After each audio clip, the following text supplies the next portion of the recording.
Thank you so much. And thank you so much to the speakers for inviting me to speak. Stigma is such an important topic and something that is really important to me in my research. But I think the way that this session is really structured is really important in terms of giving some of the discussion and research about it, but then actually having someone actually talk about their experience. So really honoured to be on the stage with you today. So I'm specifically talking about stigma as a system and understanding stigma through a structural lens. And these are my disclosures. And again, and as I've said, I really wanted to start from someone's experience of stigma. And this is Doreen Moraa, who many of you know, a HIV activist in Kenya, who isn't here today. But before I was writing my talks on stigma, we had a conversation, and she said the crux of it: this should not be our reality. And every time I talk about stigma, I always reflect on how are we still here talking about the impact, for it to have an impact the way it does. And recognizing that really there are different levels of stigma, which I'll go into, but I really want us to reflect that on the statement that the structures that create stigma are often the same structures that claim to be dismantling it.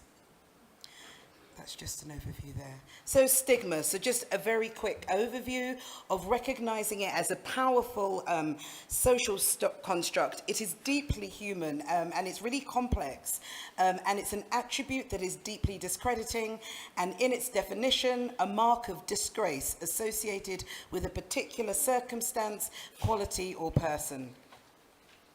And when we think of stigma, there are many types of stigma in terms of interpersonal, societal, internalized self-stigma, anticipated stigma, perceived stigma, and as I'll be focusing on today, structural and institutional stigma, and recognizing that, emphasizing that term that I've just highlighted there.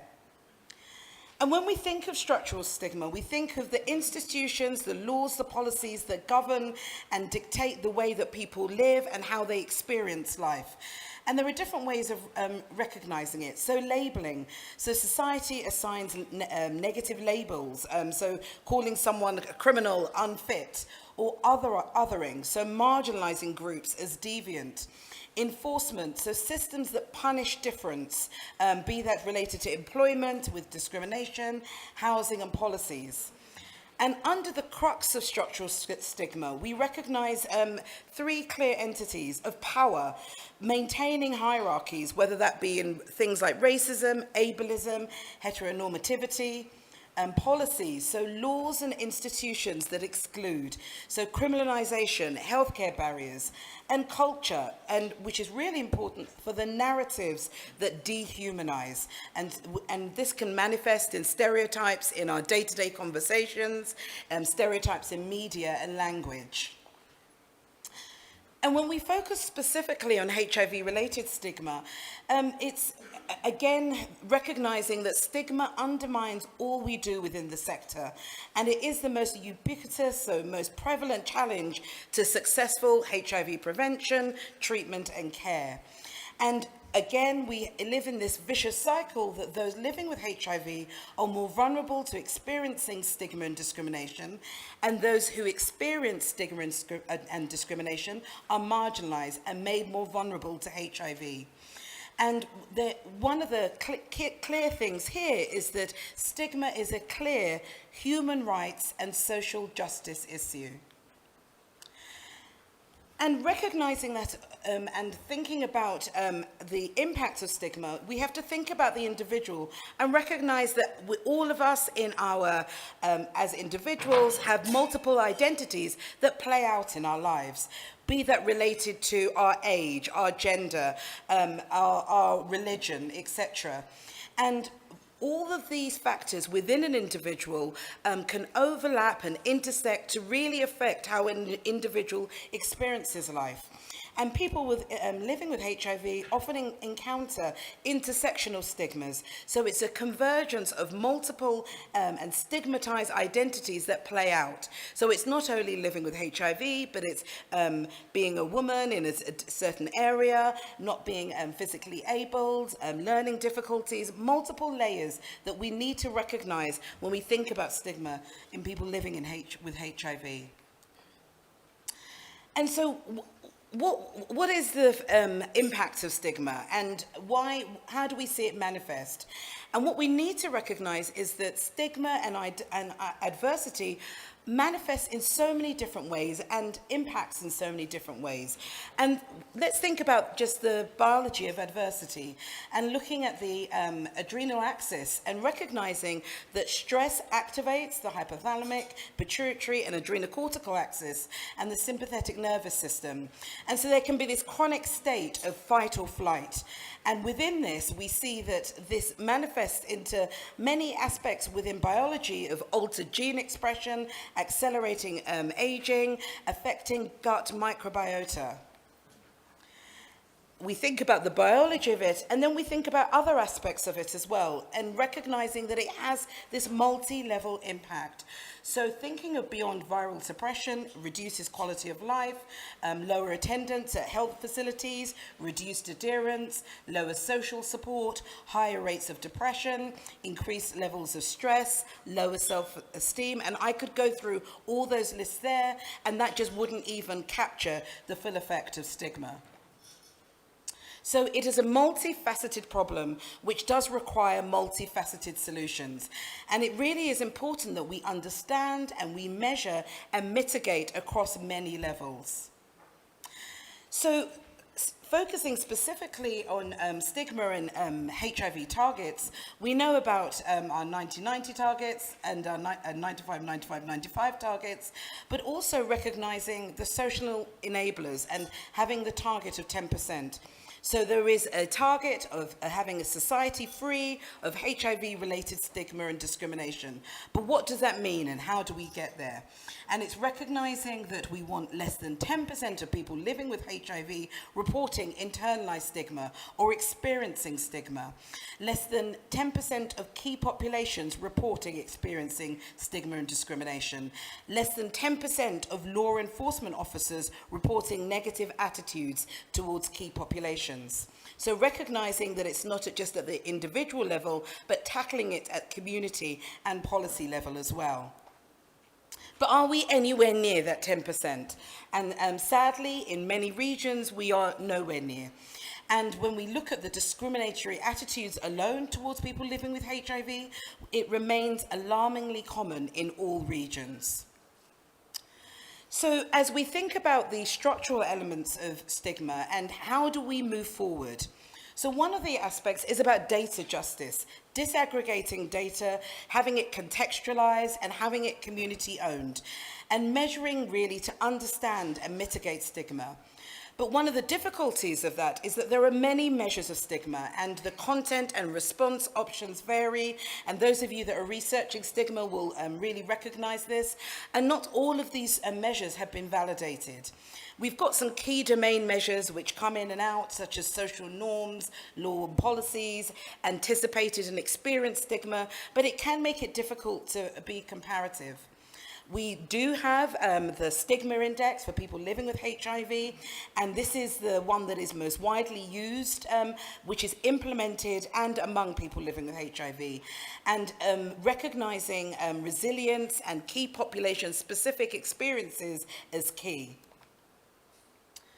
And then thinking further about how to intervene. And I think that we say multi-level, and trying to put it all together as multi-level can be complex, but highlighting that global approaches, sorry, I can see a spelling mistake there, global approaches, so engaging the diaspora, policy change of repealing discriminatory laws and funding equity programs, cultural shifts, thinking of media representation, inclusive language, power redistribution, amplifying marginalized voices in decision-making.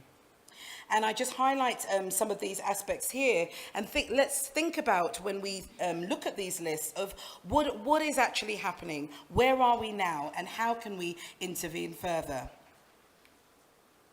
So, again, sorry, that highlights there. So driving structural change. And one of the key things, and I was happy to hear in some of our abstracts earlier, someone bringing up, and we didn't have a chance to talk about it in more detail, you know, just thinking about the laws that are governing many of our countries that are discriminatory, and what are we going to do and respond to that.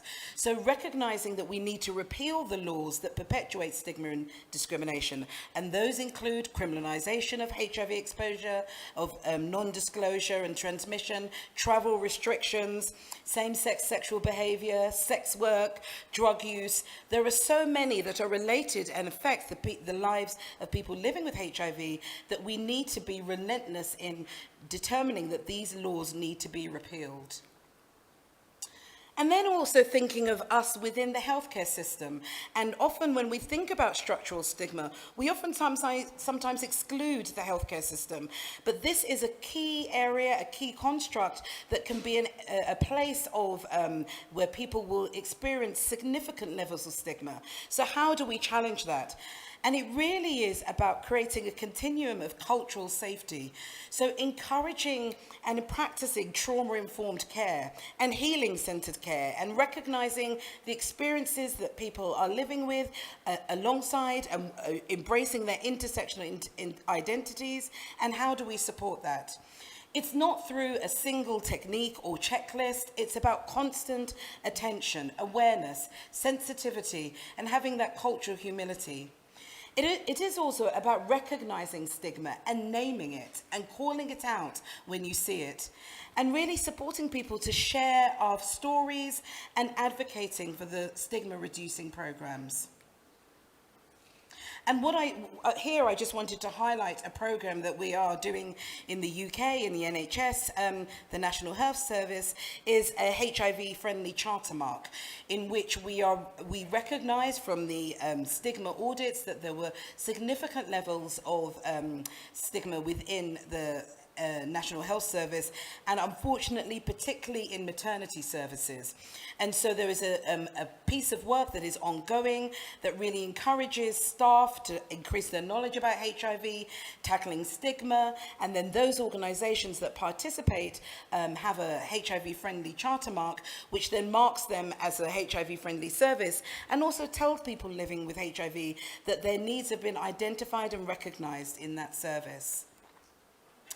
The importance of tackling stigma is also harnessing lived experience and working with professional and integrated peers, not only in understanding stigma, but also in our system co-design, which is crucially important, and in our system co-design, and as is relevant here, in our research design as well.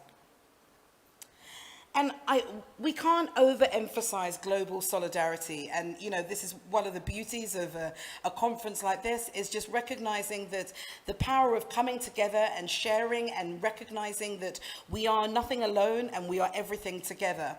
And so days such as Zero HIV Stigma Day, other World AIDS Day, working together to keep amplifying the message, because in our sectors, people know, but in so many other sectors, they don't know. And sometimes people don't care. And we have to be relentless in driving that knowledge and awareness. And that requires us to be bold. And if we understand that stigma is structural, then we must fund and advocate for structural solutions, and not just stigma toolkits, but thinking about housing, employment, and justice. And there have been many successes in supporting and tackling structural stigma, but there are clear gaps in the impact of interventions to date. And the challenges relate to things that I've mentioned in terms of how do we measure stigma, and then how do we measure success, how do we evaluate interventions, which is the best one, and how do we centre the most marginalised by funding, thinking of distributive justice to make sure that those that are affected are within our research and services, and thinking about the broader systemic change that is needed in parallel. I can't not talk about the challenge of reduced funding because, unfortunately, stigma reduction programs have experienced and often been the first to be defunded. And this is resulting in a number of losses of safe spaces, of a number of community-led initiatives being defunded, and resulting in that power dynamics reverting. And sustainability is under threat. And it is enormously difficult, but it's important to emphasize that we need to find ways to maintain and localize anti-stigma efforts without guaranteed international support. And finally, I just want to reflect on our roles in the solution. So it is about integrating your institution's role in, interrogating your institution's role in perpetuating stigma. Call it out, ask, look for it. How do we rethink success and the metrics? Who defines them? Who benefits? And also pushing forward about funding community-led, structurally informed responses. As researchers, we need to continue to study stigma's impact. As clinicians, using trauma-informed care. As policymakers, funding stigma audits and advocating. Donor and partners, transition funding responsibly to ensure local sustainability. And as allies, share those stories, stop the silence, and create the need for accountability. So in summary, ending stigma is non-negotiable. It is a complex global issue of actively violating human rights, and it's an intersectional problem requiring multi-sector and multifaceted responses, which are empathy-based, equity-based, and action-based. And even with shrinking donor support, stigma reduction must stay at the center of our HIV work, because the future depends on what we do now to sustain, localize, and amplify anti-stigma efforts. And as I always say, people that know me, my favorite word is intentional, but we all must be intentional and relentless in challenging stigma in any way that we can. Thank you so much.